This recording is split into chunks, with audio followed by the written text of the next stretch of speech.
बाड़मेर जिले के छोटे से गांव खरा का एक ऐसा शख्स जिसके दिल में अश्व प्रेम का जोश लहलहाता है और नाम है रूप सिंह। घोड़ों के प्रति उनका शौक कोई साधारण बात नहीं बल्कि पूर्वजों से मिली एक ऐसी विरासत है जो मलिनाथ जी की भक्ति से सजी है। पिछले 15 सालों से वो घोड़ों को पाल रहे हैं और यह जुनून उनके जीवन का आधार बन चुका है।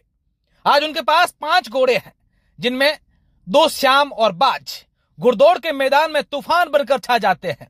खासकर बाज जिसके घुड़सवार हैं हसन जिप्सी, जो पिछले 7 सालों से जोधपुर संभाग की हर रेस में पहले पायदान पर कब्जा जमाता आ रहा है।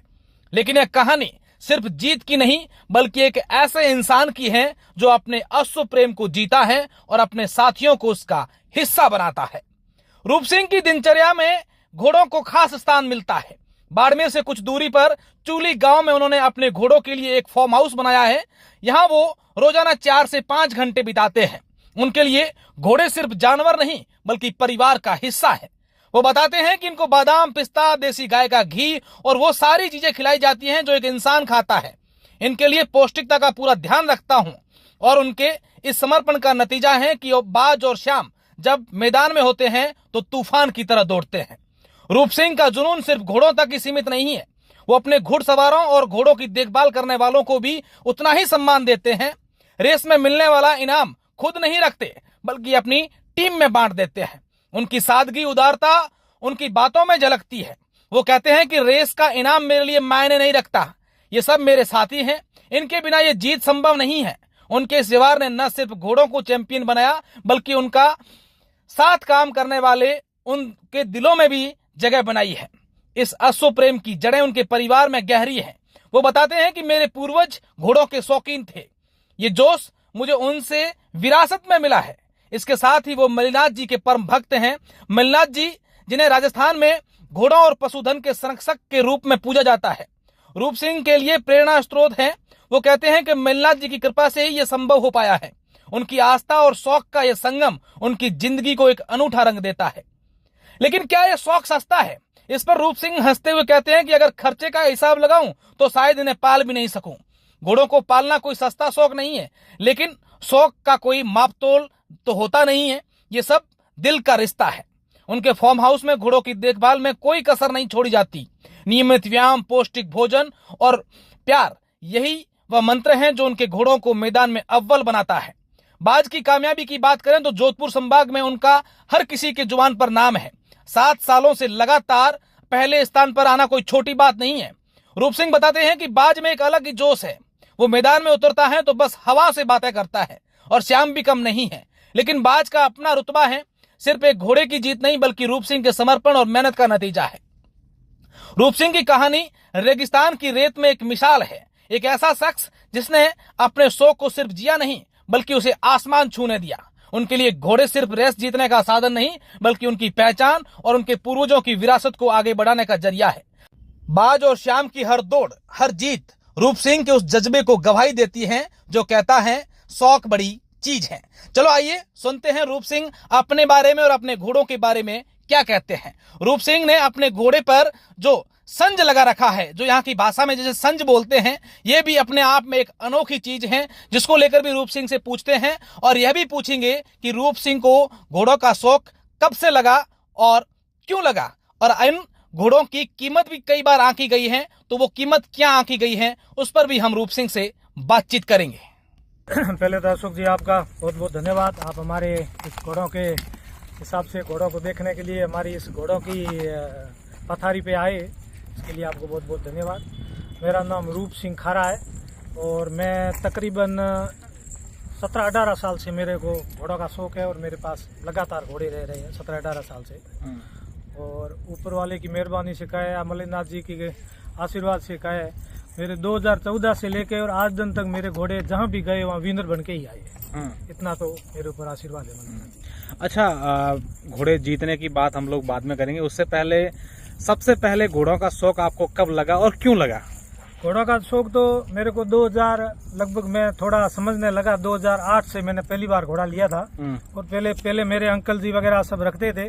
और ये अशोक जी ऐसा है कि ये भी एक ब्लड रास्ता होता है जिसके जैसे कि जिसके दादा, पापा, अंकल या उसके ननियाल वाले जो भी घोड़ों के शौकीन रहे हैं, तो आने वाली उसकी औलाद तो घोड़ों की शौक रहा ही रही। ये एक मतलब ऐसे समझो कि एक जैसे खून का रिश्ता कैसे होता है, बुनियादी रिश्ता है। जिसकी बुनियाद में घोड़े रहे हैं तो उनकी औलाद आने वाले जहीं भी, मतलब मेरे पिताजी के पास नहीं थे तो चले, मतलब मेरे जैसे नाना जी थे वो बड़े घोड़ों के शौकीन थे। और इस हिसाब से जो भी रिश्ता रहता है ना अपने पूर्वजों का, उस हिसाब से ये भी ब्लड रिश्ता टाइप है। तो पहली बार आप कब घोड़े पर चढ़े थे? मैं पहली बार 2008 में कम से कम 4-5 बार गिरा। पहली बार चढ़ा था तो मैं बैठ नहीं सकता था घोड़े पे, सही बात बताऊं। तो 4-5 बार तो मैं जोरदार गिरा, पर तो बच गया भगवान की कृपा से, लगा कुछ नहीं। तो कभी घर वालों ने ऐसा नहीं बोला कि हड्डियां टुटवा दो? घर वाले तो यही कहते थे कि यार तू कहीं लग जाएगा, कहीं तेरे को टूट जाएगा, तू उस घोड़ों के ये शौक मत करेगा। मेरा तो उससे दिल लग जाएगा। तो उसके बाद मेरा तो इतना ज्यादा दिल बढ़ता ही गया इसके प्रति। अच्छा, अब कितने घोड़े आपके पास? आज के लाइफ में मेरे पास 5 है। 5 घोड़े हैं। 5 घोड़े। तो लोग कहते हैं कि घोड़ों को पालना, एक कहावत भी है कि घोड़ा पाले हाथी पाले जो, कितना महंगा ये घोड़ों का पालना होता है, कितना खर्चा होता है? ऐसे तो सही बात बताऊं ना, तो घोड़ों की ऐसे आज पालना की तुलना करें तो घोड़े हम रख भी नहीं सकते हैं। जब उसका हिसाब लेके बैठ जाते हैं पालना की कि भाई इसका इतना खर्चा आता है। और घोड़ों का हम ये सोचते हैं कि जो भी है वो अपने वैसे खा रहा है तो अपनी किस्मत का खा रहा है, मेरी किस्मत का नहीं खा रहा है। मुझे तो ऐसा लग रहा है कि ये घोड़ों के पीछे मुझे भी उनकी इसकी किस्मत से मुझे भी मिल रहा है, और बाकी अपने किस्मत का खा रहा है। बाकी खर्चे का तो हिसाब कोई वैसे समझो कि नहीं बताए तो ये अच्छा है। अच्छा, क्योंकि दूसरे लोग भी देखेंगे। नहीं, दूसरे लोग नहीं है। मैं तो ये समझता हूँ कि अपने घोड़े को जो भी खिलाते हैं तो अपने कर्म का खाता है, पर तो इसका खिलाया पिलाया बताना और अपने आदमी को नंगा शरीर करके बताना एक समान, इसलिए कुछ नहीं बताना। जो खाता है अपने किस्मत का खाता है। अच्छा, चलो वो मत बताओ।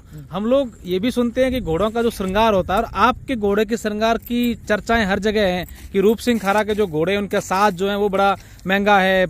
क्या है इसका श्रृंगार? ऐसे इंसान को कभी बड़ी बात तो नहीं करनी चाहिए, क्योंकि ये आप जो जैसे अभी आप मेरा इंटरव्यू ले रहे हो तो पूरी दुनिया सुनेगी, और ऐसा नहीं है कि मेरी बात पे दुनिया हंसे, ठीक है। परंतु मैं दावे के साथ कहता हूँ कि जो मेरे सामान ये घोड़ों पे लगा हुआ है ना, अभी तो किसी ने 1-2 सेट आए हैं, परंतु इसके जैसे नए इंडिया का नंबर 1 सेट है। मेरे को पुरस्कार मिला था जैसलमेर में इस खाली सेट का।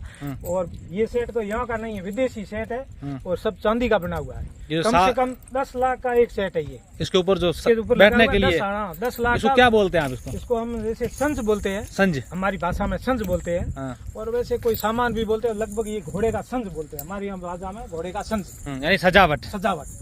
तो ये सजावट बहुत महंगी सजावट है आज के टाइम। मैंने कहा ये मेरी सजावट मेरी 10 लाख रुपये की सजावट। अच्छा, अब आप अपने बच्चों को, परिवार के सदस्यों को भी सिखा रहे कि आप भी घोड़सवारी करो? तो मेरी कोशिश यही रहेगी कि मेरा ये जो है ब्लड रिश्ता आगे से आगे चालू रहे। मेरे से जैसे मेरे बच्चों से भी ये। अच्छा, आपके घोड़ों ने कौन कौन सी रेस में अब तक भाग लिया? कितनी रेस में भाग लिया? मेरा घोड़ा फर्स्ट में मैंने रेस में डाला था 2014 में।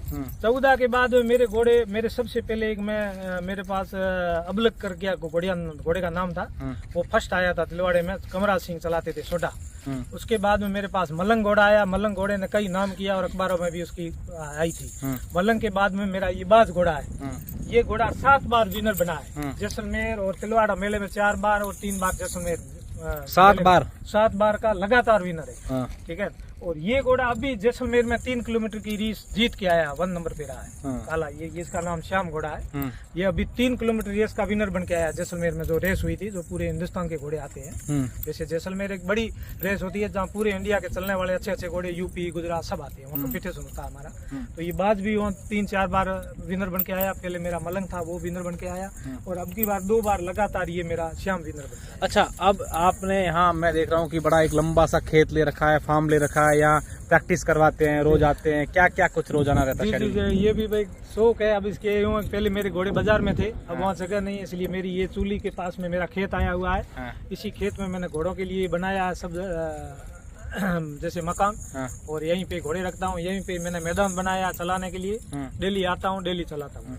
क्या शेड्यूल है? कितने घंटे दिन को घोड़ों को देते हैं? इतने घंटे तो मुझे घोड़ों को देने ही देने। मेरे कम से कम 24 घंटों में मैं तो व्यापार पे तो कम ध्यान रखता हूँ। हाँ। तकरीबन ऐसे समझो कि जैसे 10-12 घंटे का दिन होता है ना, हाँ। तो 4 घंटे तो मेरे घोड़ों पे लग जाते हैं। हाँ। अब मेरे पास आज की तारीख में 5 घोड़े हैं। हाँ। 3 यहाँ है और 2 घोड़ियाँ मेरी वहाँ पे है बाड़मेर में। हाँ। जो मेरे वहाँ तबेला बना हुआ घोड़े का, हाँ। उस तबेले में 2 घोड़े। तो कभी ऐसा भी होता है कि आपके इतने अच्छे घोड़े हर रेस में जीतते हैं तो कोई आपको पैसे भी ऑफर कर दे, यार हमको दे दो पैसे, ले लो जो मुंह मांगो वो ले लो? खूब पैसे ऑफर है, जबकि अभी मैं वैसे बड़ी बात नहीं कर रहा हूँ। वैसे मेरे को तो कोई रेट में नहीं देना है, क्योंकि मैं तो अनमोल है। तो ये समझता हूँ कि